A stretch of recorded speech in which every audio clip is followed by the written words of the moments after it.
Leakey, and this evening I ask for your vote and support for state representative for District 53.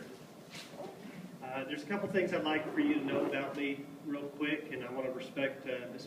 Venable's time here, hear what she has to say, but I'd like you to know this about me. I'd like you to know that, first of all, I'm a Christian.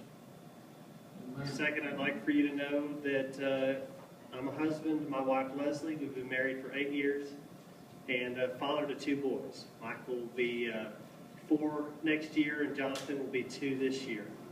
And that's why I'm running for state representative.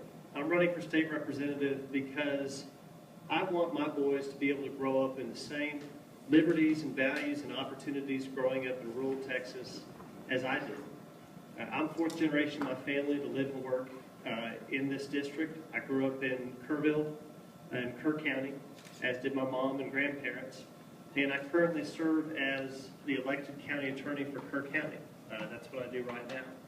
And I see that that's under attack. I see that our liberties are under attack, and I worry about what kind of world we're going to have for our children, for my children, and my grandchildren after that.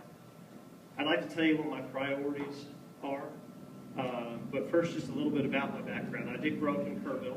I graduated from Tybee High School there and did very well. I went to go off and educate myself, received my law degree from the University of Texas, and then began my training working underneath Attorney General Greg Abbott at the Attorney General's office, where I was an assistant attorney general.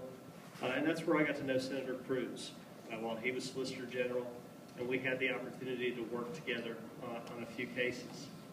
And my priorities, in short, for running for state representative are first of all, private property rights. All of our liberties flow from, well, from God, but also from protecting and having strong private property rights. And as property owners here in rural Texas, that's tantamount.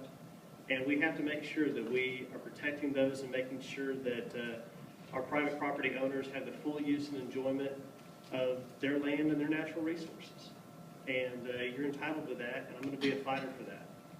The other thing, you can't have private property rights if you can't defend your property. And that's why I'm a very, very strong proponent of the Second Amendment. And our right to keep and bear arms shall not be infringed upon.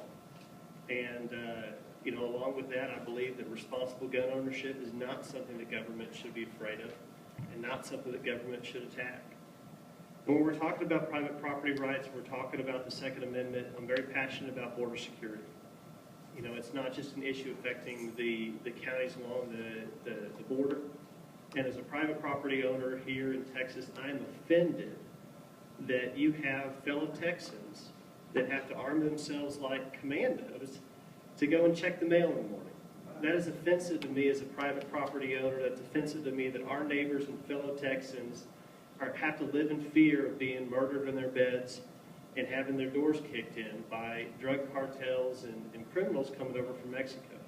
And it doesn't just affect them. All of that drugs, all of that crime is coming up, and it's permeating into our society. I've been the juvenile prosecutor for the last 3 years as county attorney, and I've seen how those drugs and that crime coming up from Mexico, hitting San Antonio and spreading out from there, has gotten into our schools, has gotten into our kids. The federal government has completely abdicated its responsibility to secure our border. That means Texas needs to step up. And that's a priority of mine for Texas to stand up for its citizens, because when they cross over the border, it doesn't become a federal issue, it becomes a law enforcement issue. And with my background and experience, we need to put the resources down there to protect our citizens, and that's going to protect all of us. Finally, we have to keep taxes low. We have to keep the regulatory requirements on businesses low, because this is a small business community. Businesses here are thriving not because of what government does for them, but because of what government doesn't do to them. I'm going to be a fierce advocate for keeping your taxes low, for keeping regulation out of this district. And in all things, I'm going to be an advocate for District 53 and for your needs. As your state representative, I work for you, I represent your interests, and I'm going to work very hard to earn your support and then to serve you in Austin. thank you for allowing me to have a few words this evening, and I look forward to meeting all of you after the meeting today.